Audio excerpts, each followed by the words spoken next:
Hej och välkomna till Beyond Tomorrow. I dagens avsnitt får vi höra ett samtal som spelades in live på Scanautomatic och processteknikmässorna i Göteborg under oktober 2024. Du kan lyssna på fler avsnitt från mässan på poddkanalen Beyond Tomorrow Processautomation.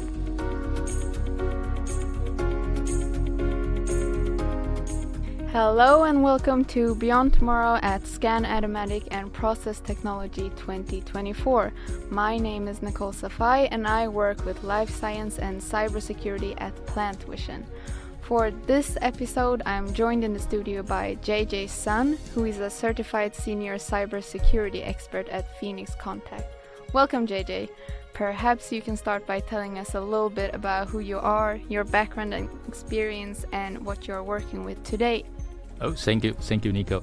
Hello, everyone. My name is JJ, and I'm the network and cybersecurity specialist from Phoenix Contact. And a little bit my background is I have been doing industrial network and also cybersecurity so far for almost 20 years.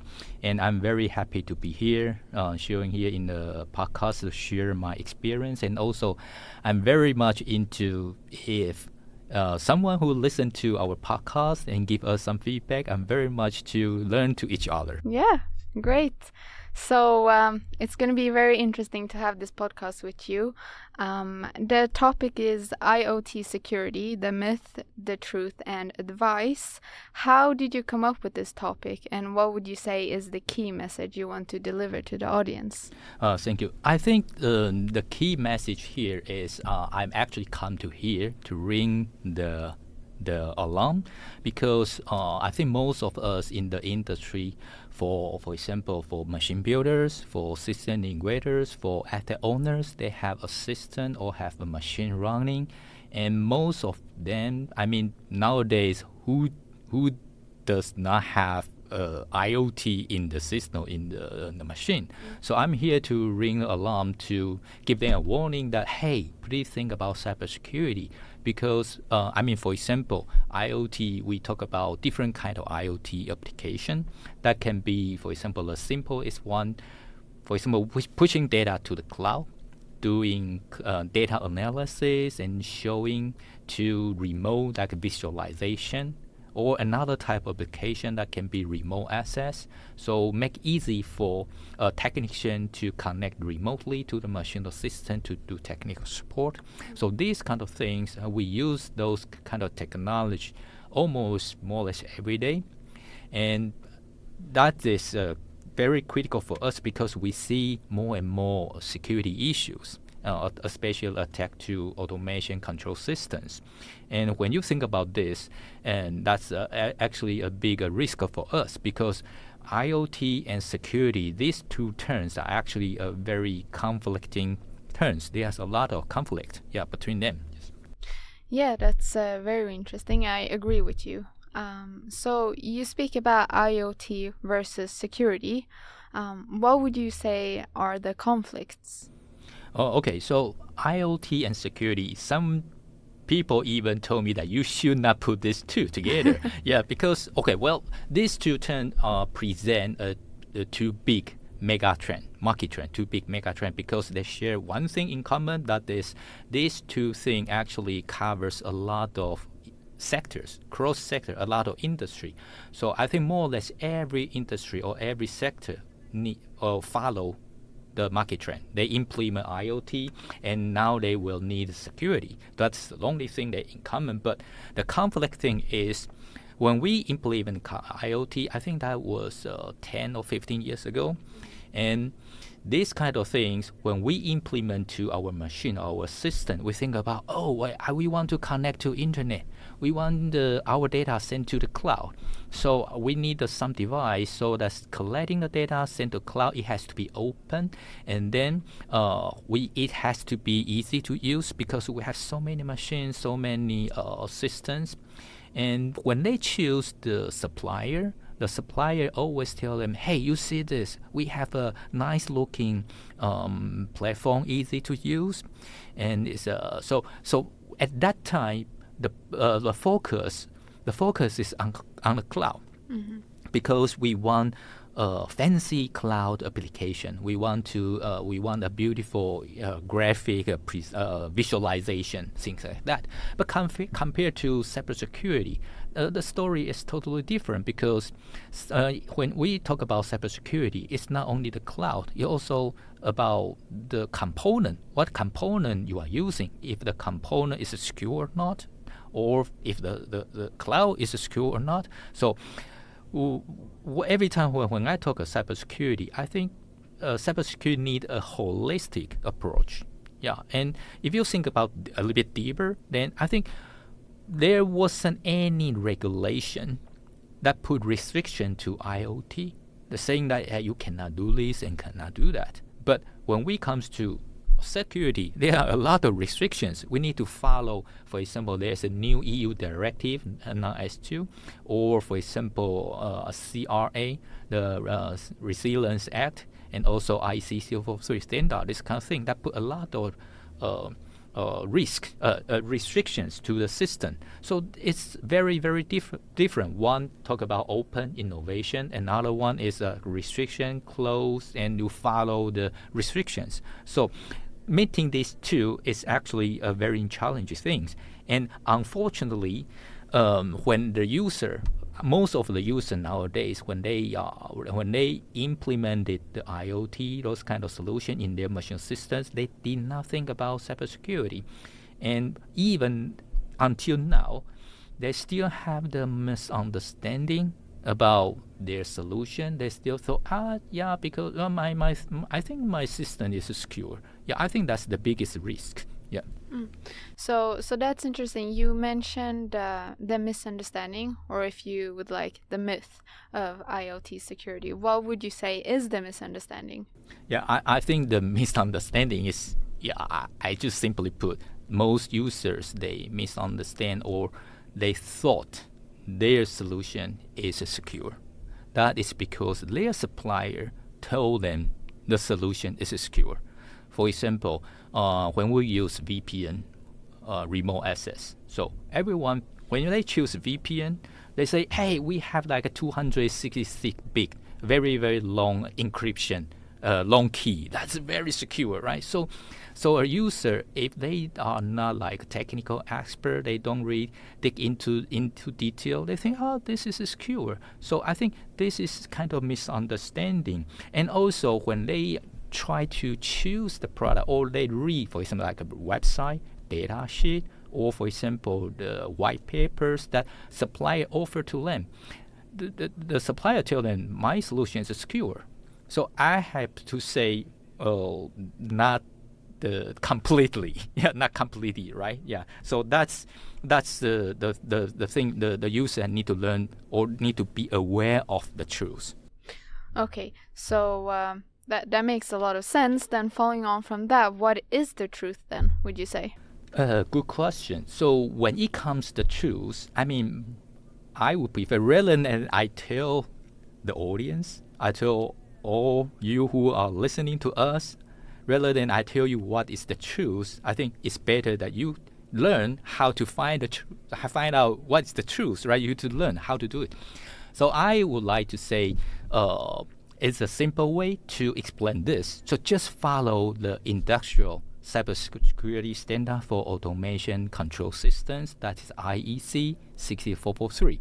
In this standard, actually, that gives us a very, very good direction how to understand or how to analyze your system or your solution, if that is secure or not.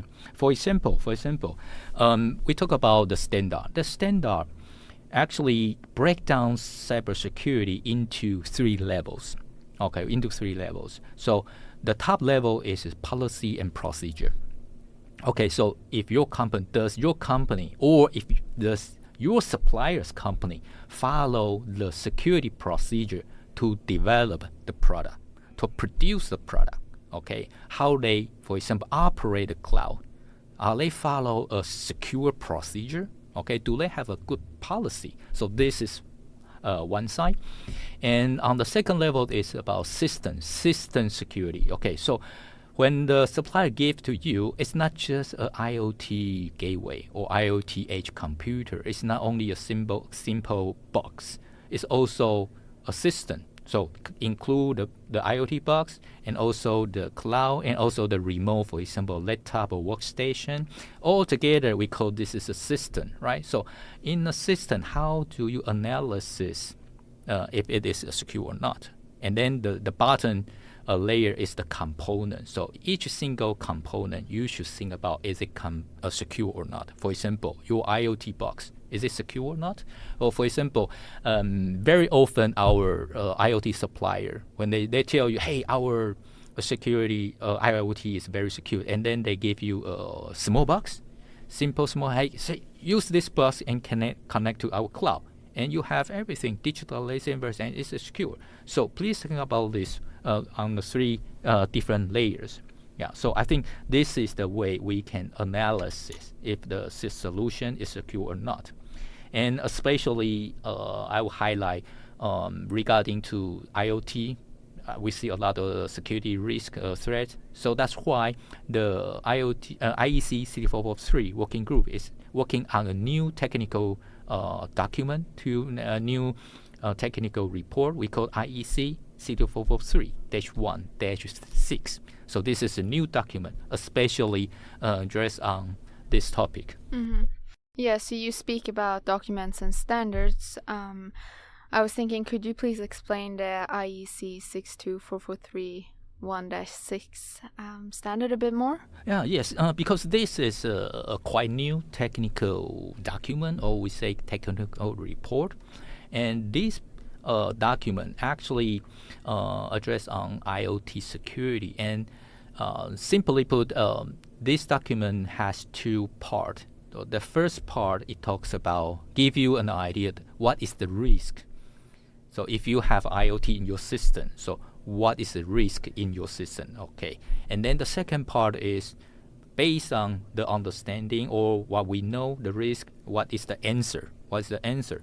So for example, like first part.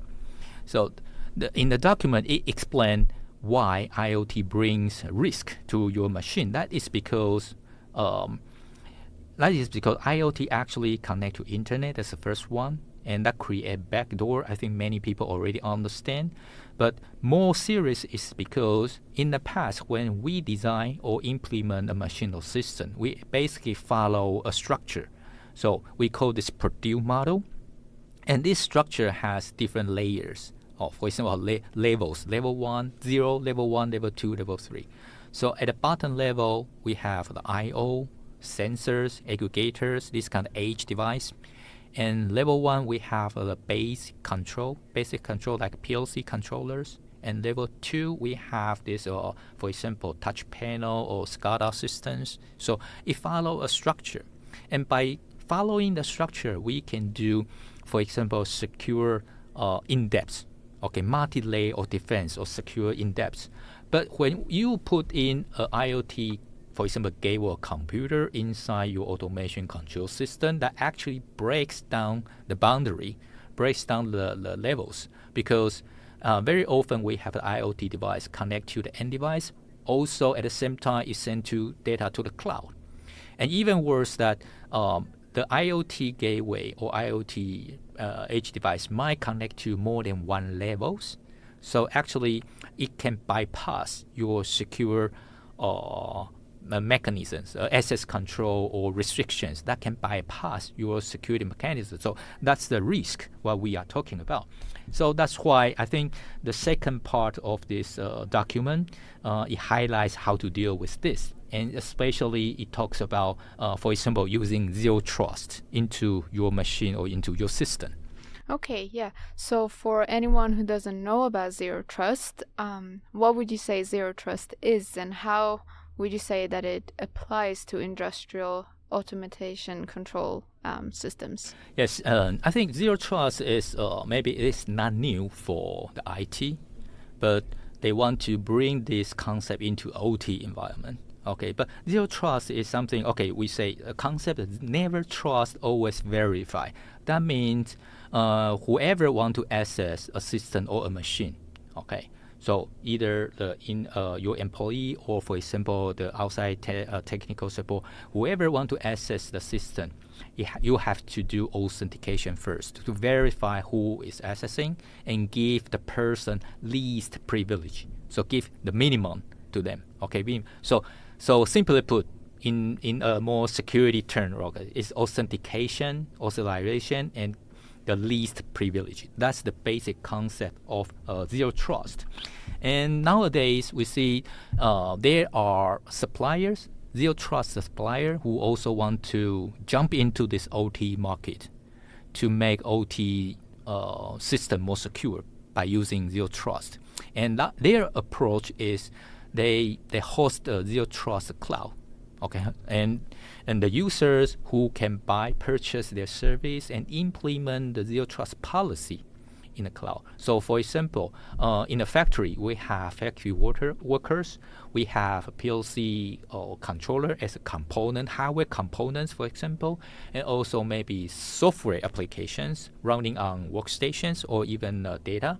And another side, you have administrators, sitting in the office maybe, using their phone, for example, using their pad or office computer. So whoever want to access the factory, whoever want to access the machine, goes to the cloud first. And the cloud will do authentication, and then give the authorized access the remote machine. So the authentication and the least privilege is very much based on the cloud itself. So that sounds a very good solution for IoT, because more or less everything is restricted. But still, there are some challenges if you think about how it applies to our OT systems. I would like to highlight, for example, zero. What do you mean? What does zero mean to you? Zero, right? For example, it's only one system, that's a zero, or a small part of a system, or a single device, single component, or a software, or some function in the software, or even a piece of data in the software. So this is to what extent that is zero. So it's very hard. And I would say nowadays still our OT component in the industry, we cannot support this kind of feature, not yet. So it's a challenge to implement zero trust still at the moment. Yeah, and that makes a lot of sense. And listening to what you're talking about, there must be challenges. What would you say are these challenges, and could you suggest something for the audience? Yeah, I think still at the moment we have to think about, of course, zero trust sounds a good answer to the challenge, to the security, IoT security. But I think also in the standard, it also highlight one thing. Maybe just one sentence, the reader might just overlook it. But I would like to highlight the sentence. In the standard, it says, zero trust is not going to replace the Purdue model, so the legacy structure we had before. Zero trust should be kind of add-on. Okay, so based on what we have in the past, the security mechanism in the past, try to think about zero trust to make the system even better. So normally I explain this like this. So when you want to build security, imagine, for example, you yourself is a king or queen. So you want to protect yourself or your queen or even your princess. So for sure you want to build a castle, right? And the castle has walls. The more layers of walls, you feel more safe, isn't it? So that is the structure. That is the fundamental thing. Okay, and based on that, you can add on some more security features. For example, access control. You cannot go through the door, this door or that door. You can go into this room or not this room. Or, for example, if you want, you can install IP camera on the castle, right? So those things are add-on. But without the castle, you have access control and a camera. That means the value is very, very low, right? It brings no value to you. You need a castle. That's why the standard tells us we should base on the fundamental thing. So follow IC 6443, the Purdue model, what we have done before. Try to make a good network structure and then add on zero trust solution. That is a more practical advice. Yeah, so I really like how you explained about the castle. Makes it easier to understand and follow. But if we follow on from that, if our audience wants to protect their system, how should they start? Good question. I think this is why I'm here. Also, that makes my position more sense, because my role is network and cybersecurity specialist in the company. And my main task for our customer is trying to help them to review their network structure. Also give them some advice based on cybersecurity. So that's my main task. So this is what I'm doing. So I will help our customer to review the network diagram. So are you following the standard to design your system? Okay, are you following the standard, for example, IC 4316? So we talk about IoT security. Have you done a good network segmentation so that you break down your system or break down your machine into zones or even smaller cell?